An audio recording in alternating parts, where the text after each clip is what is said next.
everybody. Today we're going to talk about Potion Permit. It is a life simulator game where you play a potion master who solves ailments around the little town that you live in. You get to run a clinic, you get to explore, there's even a little romance. And so what I'd like to do is do a quick know before you buy video, just because you might go in expecting it to be a certain way or have things be exactly like Stardew Valley when really it's not. It is very Stardew Valley-like. There's plenty of stuff in it that feels very much like Stardew Valley, but there's some changes.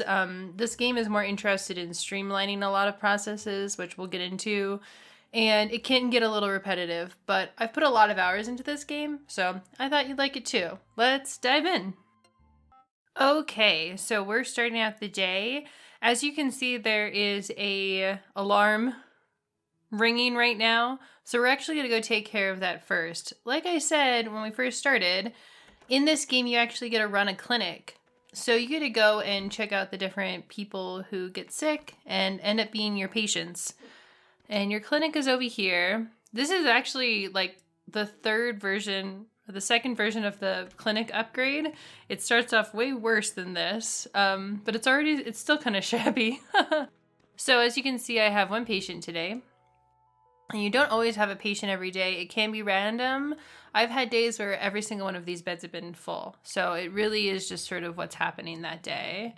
So when you talk to the villager who's sick, he'll tell you where he feels weird. The phrasing is always the same. It's always, I feel weird, and tells you where it feels weird.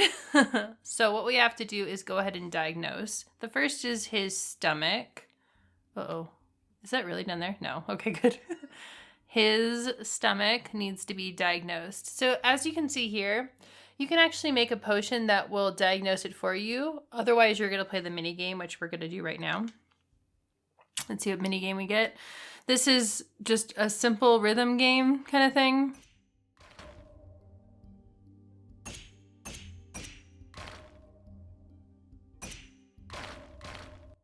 Oh, this is the worst I've ever been at this, actually. And I think it might be because I am recording this on my computer, so my timing might be a little different. Gosh. Okay, let's see if that's true for elsewhere. That would be so bad. Okay, let's try over here. No, we're okay. We're okay. I just haven't done this in a bit. Do. See, I'm not terrible at rhythm games. Now I know what this is. I know that you need the wound cleanser. And also, if you look over here, you see that little blue smiley face. That means since I missed this one, he's not happy with me. He's not mad at me, but he's definitely not happy. So let's diagnose the rest of these, shall we? Okay, there we go. I did it. Okay. So now I have all of the diagnoses done for him. I know that I need 3 different potions. You actually don't need to worry too much about which potions he needs. The game will tell you once you go back. So in your home, you have this sweet little cauldron. And in your cauldron, you'll see things glowing. This is a quest that's kind of a late game quest for me that I am not able to do yet. But we are not going to worry about that right now. We're going to build him some stuff. So first, I like to check to see if I have any ingredients that are on my recipe. I luckily do, so I'm going to go ahead and make that. Wonderful. And then I'm going to back out of that. And I'm going to make him some violet mist. This is a really fun little mini game. I guess it's more of a puzzle than anything else, but I really enjoy it. It's a lot of fun. And you might be wondering where you get these ingredients, and I will show you later. Ta-da! And so you can see that the ingredients have 4 different qualities they can have. So it could be fire, water, etc. And some recipes don't let you use certain elements. So some of them will be like, you actually can't use earth or whatever. Luckily, we don't have any of that in this one. So I'm going to build this guy out. I don't have my lavender. Oh, what will I do without my lavender? This is not recommended, but I don't want to go get ingredients right now. So you can kind of just fudge it. Okay, so I've made my 3 potions. And I really like this this puzzle game a lot. I think it's very cool. It's very satisfying. And you can just really, if you want to just make money really fast in this game, you go out, get a bunch of ingredients, and make potions all day long. And I actually don't think the timer changes when you're making potions at all, which is very cool. He's all healed up. Yay. I love this little wax stamp animation. I love it so much. It's so cool. He feels much better. He will stay in the bed for the rest of the day. But if he's got that green check mark and your little alarm bell isn't going off, that means you're fine. So you don't have to be stressed about it. So now that you understand the very basics of how this game works, I just want to quickly kind of go over the other elements of this game. First off, you might have noticed that you get a dog. This dog will always look the same. You tell your dog to pay attention to you by pushing one of the bumpers. You can pet him, you can feed him, and most importantly, you can ask him to go find an NPC for you. So first I'm going to feed him. You have to feed him every day. He just needs food every day. He just does. And I'm going to give him a mushroom because my affinity with him is at max, so it doesn't really matter what I feed him. I can feed him garlic if I wanted to, which I would not probably do with a real dog. I don't know. So this is very cool. You can ask him to go find any NPC. So if you have a quest that you need to do and you don't know where that person's schedule is, you don't have to pull up a wiki to find out. You can just ask the dog to go find him. This is where you sell your potions right here. And I have 2 rows of slots because that's about as much as I can make without getting bored. And you can sell those for a lot of money. The other thing that's going to get you around in this game are these little teleporters, which are very useful. And these can take you to any of the other red flags in town. So since I've shown you like the very basic commands of this game and we've actually gone ahead and healed someone, I'm going to show you the different areas that you can explore in this game. So there's actually 3 main areas you can explore. This is the first area. And just like a Stardew Valley game, you can chop a tree down. It's this. There we go. I chopped a tree down. You can harvest a mushroom. And you can hit a rock. And you can also fight a dude. And take his slime if he drops it. Let me show you the other little areas. So up here we have snow area. And down here we have desert area. I think those are the only 3 areas. And seasons do not change in this game. So town is always going to be the same season. So if that's important to you, then this may not be a great game for you. But if you're okay with sort of just going to these like snowy areas if you feel like seeing snow, then it's going to work for you. And then I'm going to show you just very quick decoration stuff you can do. It's not that important to me, but I know that it is important to people who play this game.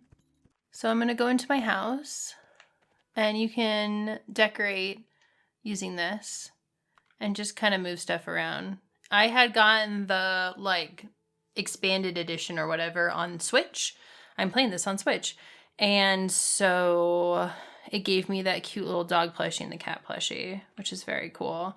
Let's go ahead and talk about people stuff, shall we?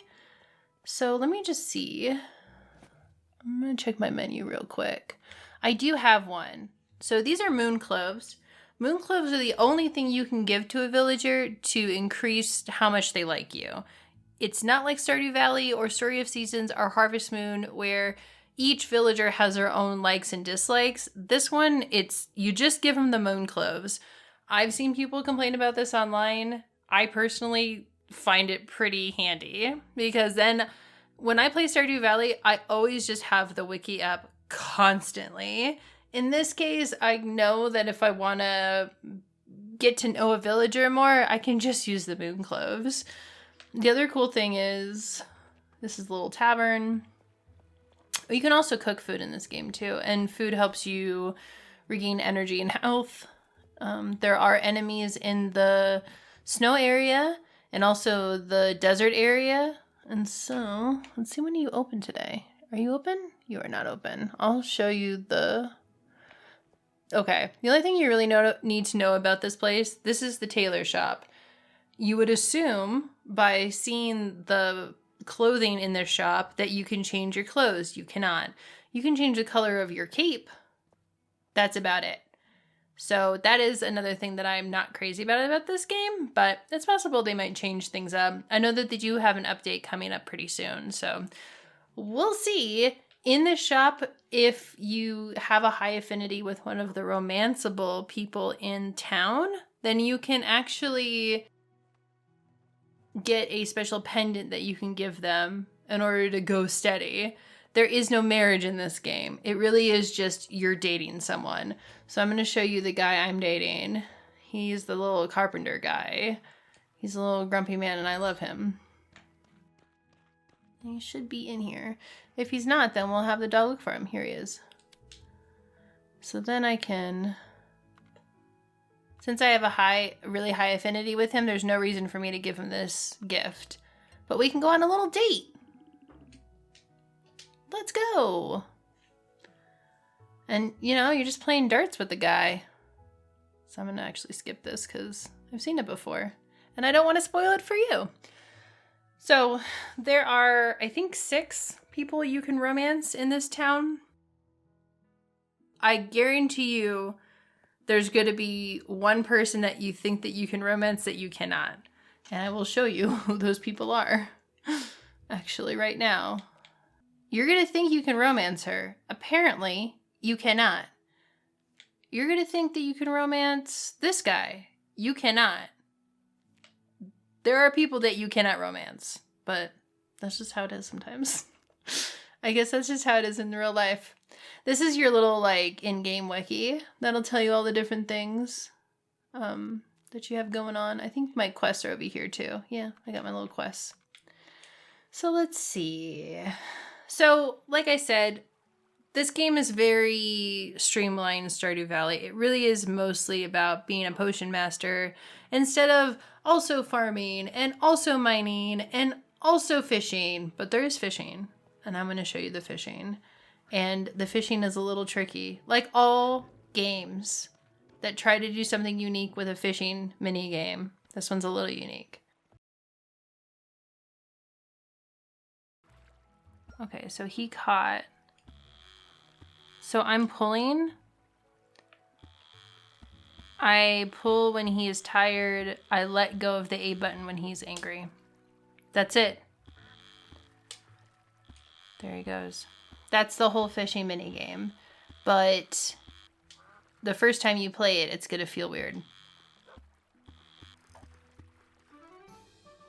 And then you get a little mackerel. And it gives you some meat that you can cook with. So, let's see. We did fishing, we did romance. There's also some cool things as far as knowing what's happening. If you go over here, right here, it's going to tell you where quests are that are pertaining to each person in town. So Osmond, for example, I have reached his affinity bar to the next level, which means it's triggered an event with him. And unlike other games, this game just tells you where to go at what time in order for you to get that event. Other games, I mean, that was my biggest problem with Stardew Valley is I didn't know when the villager kind of events were going to be triggered. And so the first playthrough of Stardew Valley that I had, I totally missed them. This one allows you to know where they are so that you're able to bump up the affinity that you have with this person. And I find that incredibly useful. There's also some places in town, by the way, that you can do part-time work. So like at the police station, you can sort ink for them. At the church, you can make wine. So there's a couple of different things that you can do. And I think this game is really great if you want sort of that baseline kind of Potion Master sim game with just a touch of Stardew Valley and a touch of Harvest Moon. I think if you're looking for a deeper version, something that feels more like Harvest Moon or more like Stardew Valley and has more things to do, more items to unlock, that kind of thing, it might get a little repetitive for you. A lot of the days is someone in my clinic? If not, I'm going to go out into the wilds and get a bunch of ingredients, and then I'm going to come back, and then I'm going to make potions, and then I'm going to see if I have any people that I need to talk to that day. And if I do, then I'm going to go do that. And that can get repetitive for folks. So I think that is the sort of thing that I would be wary of if you're not sure if you want to get this. But if you're really just looking for a relaxing game that's nice, that feels really good and is very kind, this is a very kind game, then I think this is going to work for you. So yeah, I really enjoy it. I've put, I think, 60 hours into this game, and there's still stuff that I need to be doing. And I think that the characters in the game are really sweet. It's very wholesome. There is some stuff in it that's a little suspect. Like, I'll show you. There's this character, one thing I wanted to bring up. So this guy's name is Dan, and he thinks that he is a pirate, but he has dissociative identity disorder. So his other personality is this dev guy who is a nice postman guy. I guess when this game first came out, the game called it multiple personality disorder. And actually, the Reddit that has people who have dissociative identity disorder saw this game, talked to the devs of this game and said, hey, listen, like, you're misrepresenting us. It's actually this. It's not multiple personality disorder. And the devs went in and changed it, which I think is so cool. So it's weird because this game is definitely a fantasy land, but they also try to bring in real life stuff. Like, there's this character that has anxiety disorder, and she wants you to make her a tea so that you can cure her anxiety disorder, but also she'll never tell her husband that she has anxiety. It's a little overly heavy for a game. There's also a character that has like a binge eating disorder. So like if that kind of stuff triggers you, maybe don't play it. But if you're okay with sort of like looking past it, or at least seeing what they're trying to do with the game, or just kind of like not do those quests, don't hang out with those people, then I think it'll still be okay for you. It's not a lot. Those are really the three examples that I have. The dissociative identity disorder guy, the binge eating guy, and then the anxiety chick. So like, I think that the anxiety chick is a great superhero name for someone. But like, those are the three like real life disorders that I've seen in this game. It wasn't triggering to me. It might be triggering to you. So I thought it would be a good thing to bring up.